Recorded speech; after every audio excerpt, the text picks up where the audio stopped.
Morning everyone, welcome back. My name is Tori if you're new here. Today I'm in the kitchen, but currently we are outside. We are just organizing, getting the garden ready for this big frost that is coming, and then we're gonna head on in and make some delicious recipes. I have 5 easy recipes for you. You can use them for Thanksgiving, which is what we're using them for, but I will have everything typed out in the description box down below. If you are excited, let's get right into today's video. I am sitting here with our Thanksgiving menu, and I will say it's nothing out of the ordinary, but I am going to show you how you can save some time and money. I know this is after Thanksgiving, but I feel like this could be helpful for any holiday, honestly. But for apps, we're having rolls. I got pre-made rolls. That saves me time and it saves me a bit of money because I went to Walmart, as you saw. I am doing corn dip, so that is just corn, bell pepper and onion, cream cheese. I think it has some cheddar cheese and mayo. I watched Acre Homestead, and Becky is the name of the woman that runs that homestead, and I will leave her channel. But they made corn dip and it sounded so delicious, right? Yeah. So we're gonna try that with some tortilla chips or maybe some baked baguette. I think that would be really yummy. And then for our mains, we're just doing turkey, but turkey is done the day of Thanksgiving. We're doing more of a Thanksgiving dinner. Hold on a sec. But right now I'm going to make some mac and cheese so I can make it the day before. So this is the day before Thanksgiving. I'm going to do some roasted vegetables. I'm just going to chop those up and put them in a marinade so I can just put them on a sheet pan. I'm going to do some mashed potatoes. I'm going to do that now and then put it on warm in the crock pot. There is only 4 of us, so we are not going to need too many. And then we are going to do some gravy. I will just make that tomorrow with some of the turkey drippings, and then I make my vegan gravy as well. And then for dessert, I'm doing apple pie and ice cream. I will make that tomorrow morning. I like having fresh pie that day. And then for drinks, nothing too exciting this year because I'm pregnant. So I'm just having some sparkling cider, and then I'm having an air quote Greyhound, which is just sparkling water with grapefruit juice. But my husband really loves old fashions, so we got all the fixings for old fashions. He just, does whiskey, some bitters, a little bit of cherry juice, some sort of citrus. He likes orange. And, that's about it. Sometimes he puts seltzer in it, but normally he just kind of drinks it straight. So that is our goal. I am going to show you how I put things together.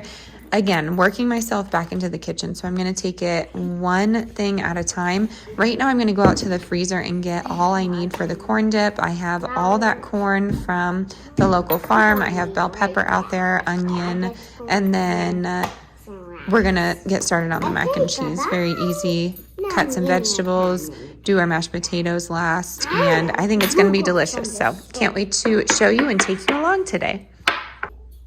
So this is what I pulled from the freezer. I have some poultry, herbs, and some parsley, and that is for the turkey. And then I just have the Kroger frozen Brussels sprouts. I'd prefer fresh, but this is what's going to do because I cannot run to the store right now.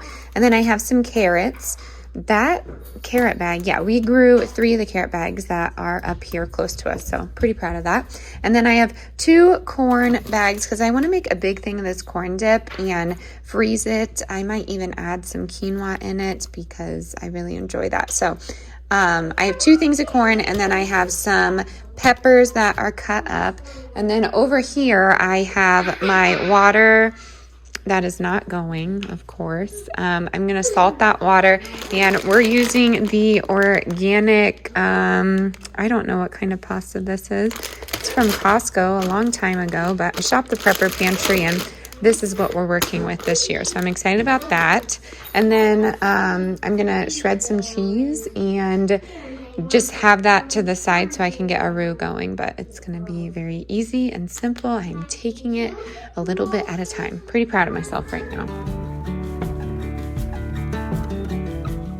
All right, my friends, we are working with a bit of noise in the background. My apologies, but our mac and cheese is nothing fancy. It is a recipe that has been given to me by just about everybody. So you're going to start out by boiling your noodles. I put in some olive oil and I do salted water, but that's totally up to you. Unnecessary, but it's just something that I've always done. I shred our favorite cheeses, so I did sharp cheddar. I do some sort of jack cheese and I do some medium cheddar, but again, up to you. I rinse the noodles cool and then I move on to my sauce. So I'm just putting a stick of my favorite Vital Farms grass-fed butter, and I end up putting a half a cup of flour in here. We like the sauce pretty thick, and we are making a lot of these recipes the night before, like I said. So it's just easier to cook those noodles al dente and then have a thicker sauce. And I just add flour until I get this thickness. Then I move on to some 2% milk. Of course, you could use whole milk, but 2% is all I had on hand, and we were sticking to a budget, so I did not want to go out and get whole milk just for macaroni and cheese.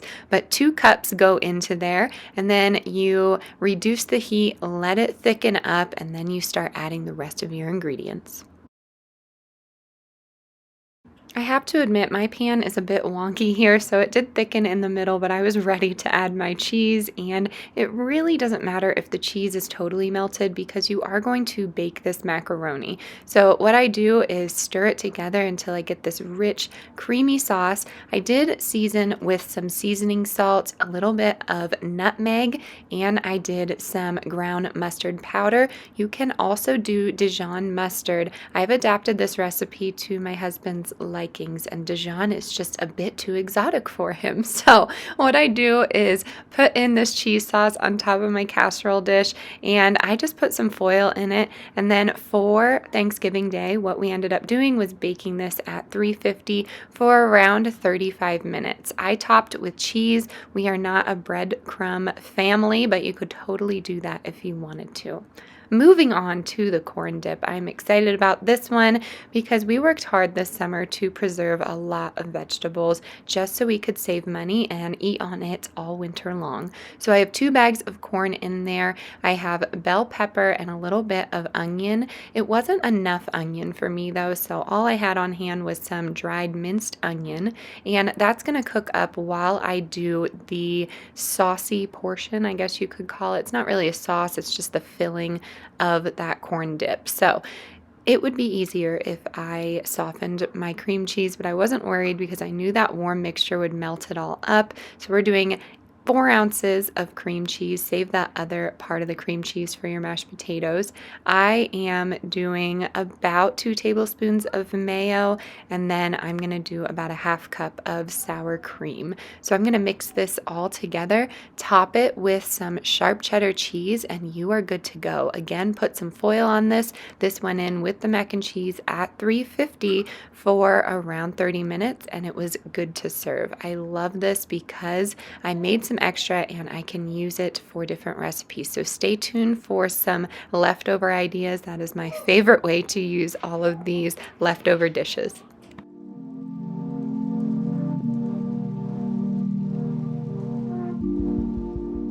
Moving on to some delicious mashed potatoes. We have been recently factoring in sweet potatoes, a lot more of those to our diet. We had a good season with our sweet potatoes this year, so we have a lot in our makeshift cellar, and we like to add it in whenever we can. So what we're doing here is chopping some gold potatoes. That was from the local farm. We actually did get a glean bag, which is nice, so I didn't have to use what I had in my haul the other day. And we are just chopping them up into smaller chunks. I don't do too small because I don't want them to get mushy. And I am just putting my ingredients here directly into my crock pot. So 4 ounces of cream cheese, a stick of butter, salt and pepper, and all I do is mash this together. And I did end up adding a little bit of veggie stock, but you could totally add milk to this if you wanted to. I was just trying to keep it a little less dairy filled. So what you do with this is put it on warm on your Thanksgiving day for around 2 hours, and you are good to serve. Moving on, we have some Brussels sprouts and carrots. This was inspired by a friend here, Felicia. Thank you so much for sending this recipe. I adapted it to what we had on hand, and that was carrots and Brussels, and that's about it. We did not have a good season for our Brussels sprouts. I kind of ignored our stock, so that was totally my fault. But we had a great season with carrots. So we have our homegrown carrots in there. I put a splash of coconut aminos, and then I just end up putting my favorite ginger dressing. I get that at Target. It's a bit pricey, but it's so worth it. It is so yummy. I ended up shaking this together, letting it marinate, and putting it on a sheet pan at 350 for around 35 minutes. I wanted it to be crispy, and then we were good to go. Moving on pretty quickly here, I am doing my favorite Dutch apple pie. I am from Pennsylvania and Pennsylvania Dutch. A lot of these recipes are from my Grange cookbook. Of course, you know I cook from them all the time. And I'm cutting my apples pretty thin here. Traditionally, you're supposed to use Granny Smith apples, but we really enjoy Macintosh, and that is what we had on hand. So that is what we're using. We have some Macintosh apples here. I'm putting it in my pan with my best helper, and we're going to do about 2 tablespoons of butter, and then cinnamon we eyeball. I'd say about a 1/4 cup of just some white sugar, and then a little bit of water, and let that steam.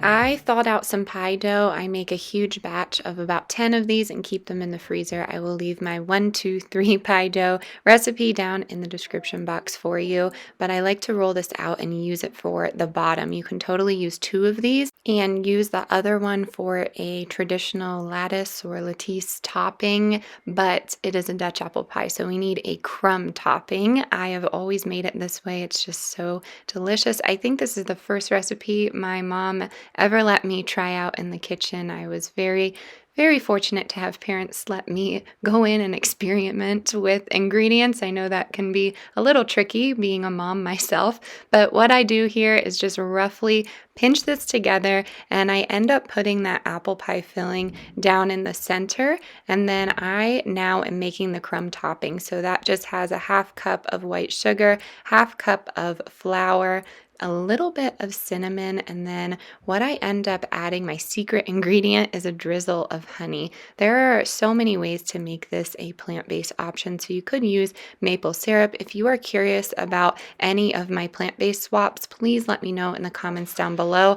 I'm actually pretty versed in gluten-free as well, so if you have questions about that, about a specific recipe, please let me know in the comments down below. I'm not a nutritionist, but I love food. I love everything about it, and I understand some people have some limitations, so I can help you with those. I also put 3/4 of a stick of butter in there. I just roughly chop it because I end up going in with my fingers to break this apart. You could totally use a knife if you wanted. I've just always done this, and it creates that crumb topping. Sometimes I have to put a little bit of ice water in there. I'd say about a tablespoon, just to get things going. Make sure that butter is a little bit on the hard side, if that makes sense, and then I put that on the top of the pie. I bake this pie the morning of, so this is Thanksgiving morning. Happy Thanksgiving to all of you. Of course, I'm grateful for every single one of you, but typically I am grateful every single day. I don't usually harp on gratefulness or thankfulness on one day. We just remind the kids every day to be thankful for everything we have, and we are thankful and grateful to you. So thank you for being here. But we put that in the oven at 350 for around 40-45 minutes, and that was it. So I'm going to show you our final table here. It was delicious. As you know, I'm having a bit of a struggle trying to eat with this pregnancy, so I just kind of stood back and allowed everyone else to eat. I baked my turkey for around 6 hours. It's just a typical turkey recipe with butter and poultry seasonings. I did some gravy on the stove there. I was waiting for it to thicken up. And then for the corn dip, I just baked some tortillas with some olive oil, salt, and pepper at 400 for around 8 minutes, and then we dunked that in there.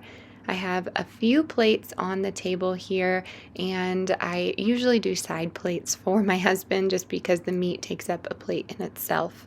We ended up enjoying some delicious pie with some French vanilla ice cream and just had a beautiful night together. We typically keep it pretty small. We are alone out here in Colorado, but we have each other, which is what is important on a day like today. So thank you so much for being here. I'm very much enjoying getting back into the kitchen. Please make sure to check out the description box. All of the recipes will be in there. As always, stay adventurous, stay creative. I'll catch you on the next one. Bye, everyone.